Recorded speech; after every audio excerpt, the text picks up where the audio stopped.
Well, hey everybody, it's your boy Mr. Perry, and we're going to get a little 2-for-1 special here today. We're going to go ahead and take care of Unit 3, Lessons 2 and Lessons 3. So let's go ahead and hop in. Lesson 2 is all about if statements, and luckily many of us are already pretty familiar with if statements and how they operate, having taken CSP. However, we'll go ahead and go through and we'll look at what we need to know in terms of our Java syntax. So if statements, of course, can be used to disrupt the sequential flow of a program. So normally when we're programming something sequentially, every line of code is going to execute.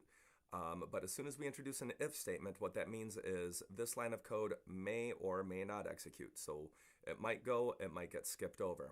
So on this one, we've got int num equals, and we're generating a random number from 1 to 10. And you can see if the num is less than or equal to 5, then it will say the magic number is low. But then if the num is greater than 5, it will print the magic number is high. So pretty straightforward stuff. What's really important here is to pay attention how our curly braces are going to work out for us here. So in this previous slide, you can see if, and then in parentheses, num is less than or equal to 5, close your parentheses, and then we have our left-facing curly brace, and then our statement, and then we have our right-facing curly brace. And then down here, another if with a condition, and then a left-facing curly brace, and then a right-facing curly brace down here. So the curly braces are wrapping, all of the code that should execute if this condition is true. Now here's the thing, the curly braces are optional if only one command follows the if statement. So right here, if num is less than or equal to 5, print the magic number is low. You'll notice I don't have curly braces. So this will compile okay as long as there's only one statement that follows, or one command that follows the if statement, then you're okay. But when you run into problems is what you see down here. If num is greater than 5, I want to not only print, but you can see that the player score is supposed to be adding the value of num to it. So we actually have two things happening here, which means those curly braces have to be there. Otherwise, the program is not going to compile correctly. So that's important to know. Like I say, as a new programmer, most people just put the curly braces in there no matter what. But as you get more advanced with programming and as you become more aware of your options, it's good to know that this will compile okay. And don't be surprised if in your curriculum at some point you encounter an if statement that only has one command and doesn't have any curly braces. Again, syntactically speaking, that is okay. It'll work. But yeah, down here, the curly braces are required because you've got more than one command following the if statement. All right, so we're just going to look at some common mistakes when it comes to curly braces and if statements. So the number one common mistake that people run into when they're programming in Java is forgetting to add the curly braces. And then some people are just so used to adding semicolons at the end of everything that sometimes they put a semicolon at the end of the if statement. But again, you don't want that. And then the third one is if you are testing for equality, very often a lot of people forget to use two equal signs instead of just one. So like if you say if num equals 5, that's not going to compile okay because again, you need to have two equal signs. So remember that one equal sign is used to assign values to variables. Always use two equal signs when testing whether or not one primitive value is the same as another, or whether or not objects are aliases. That's when you have to have your two equal signs.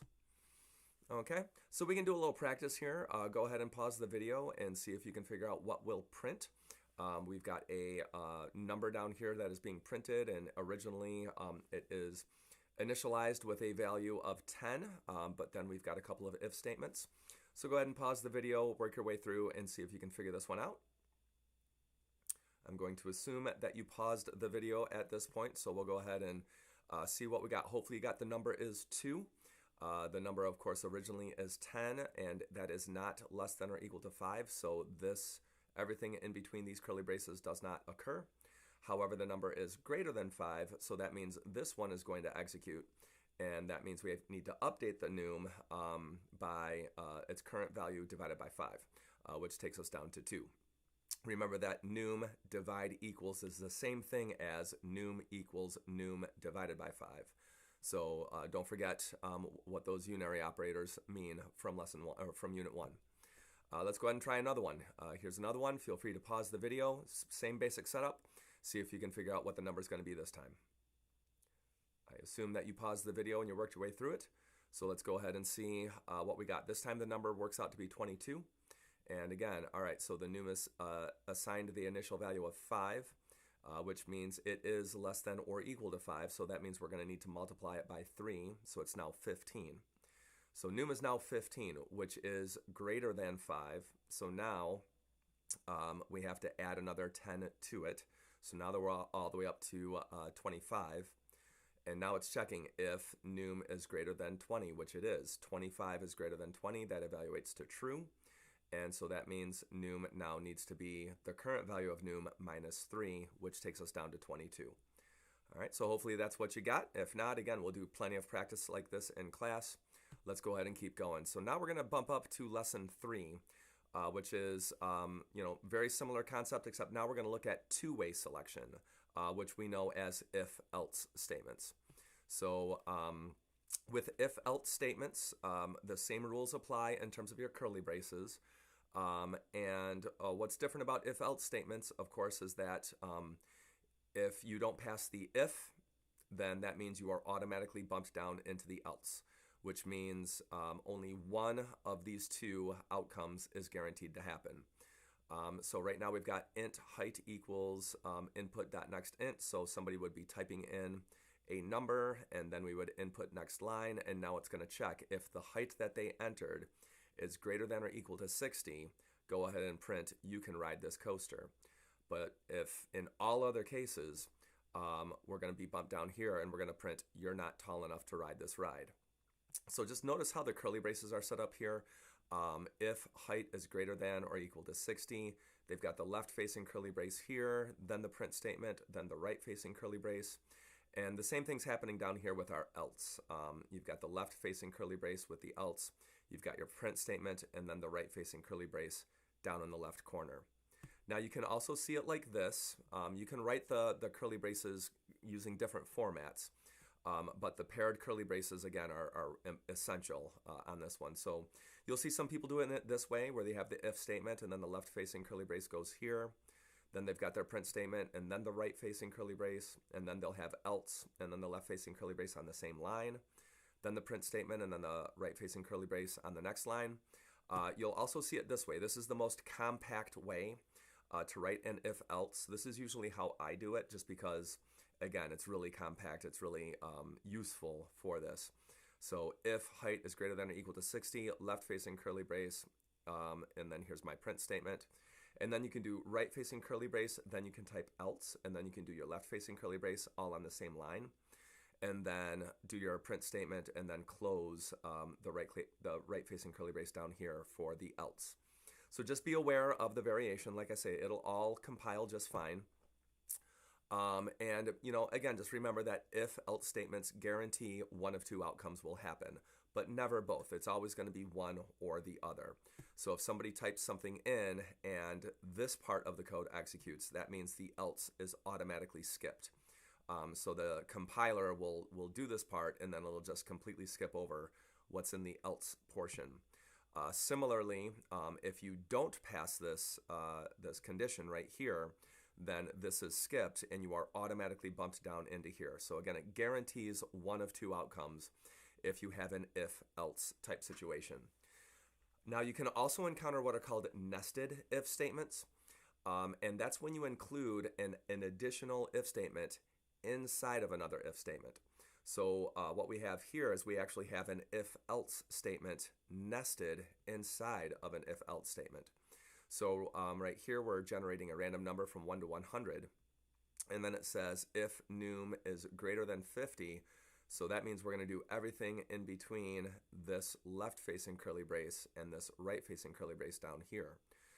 So then it checks if num mod 2 is equal to 0. If it is, it says it is an even number greater than 50.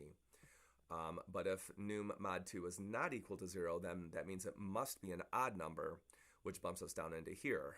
It is an odd number greater than 50. Both of these outcomes would be appropriate if the number was greater than 50. But if the number ends up being 20, then that means the num is not greater than 50, so we're bumped down here into the else, and it says the number is less than or equal to 50. So this is what it looks like to nest if statements inside of if statements. And what you might be recognizing here is just how many curly braces start to come into play. One of the challenges of Unit 3 is we're going to be using curly braces so often that you have to be really careful about your curly brace placement. So here is our initial if statement. If num mod 50, or if num is greater than 50, here's your left-facing curly brace, here's the right-facing curly brace down here. And then else, and then here's your left-facing curly brace, and here's your right one. But then once we go inside here and we start looking at the nested if statement, if num mod 2 is equal to 0, here's your left-facing curly brace, here's your right-facing curly brace. So that wraps that portion right here. And then if you go into the else, then here's your left-facing and there's your right-facing. And again, that's everything that would happen there. So, understanding the control flow here, very, very important. Let's go ahead and keep moving here, and we will get to our lesson review. So if statements test a Boolean expression, and if it is true, go on to execute the following statement or block of statements surrounded by curly braces. And then we can always be using our relational operators, and they get used in Boolean expressions to compare values and arithmetic expressions. The conditional, the if statements, affect the flow of control by executing different statements based on the value of that Boolean condition, that Boolean expression. So those conditionals, whatever's inside those if statements, are always, Boolean expressions. If statements can be followed by an associated else part to form what's called a two-way branch. And two-way selection, if else, is written when there are two sets of statements, one to be executed when the condition is true, and the other set for when the Boolean condition is false. So again, we're guaranteeing one of two outcomes. The body of the if statement is executed when the Boolean condition is true, and the body of the else statement is executed when the condition is false. The else statement attaches to the closest unmatched if statement in the same block of statements. So if you have several if statements and then you have an else, again, that else only would attach to that final if statement. So there you go, guys. That is lessons 2 and 3. Thanks for watching. I'll see you in class.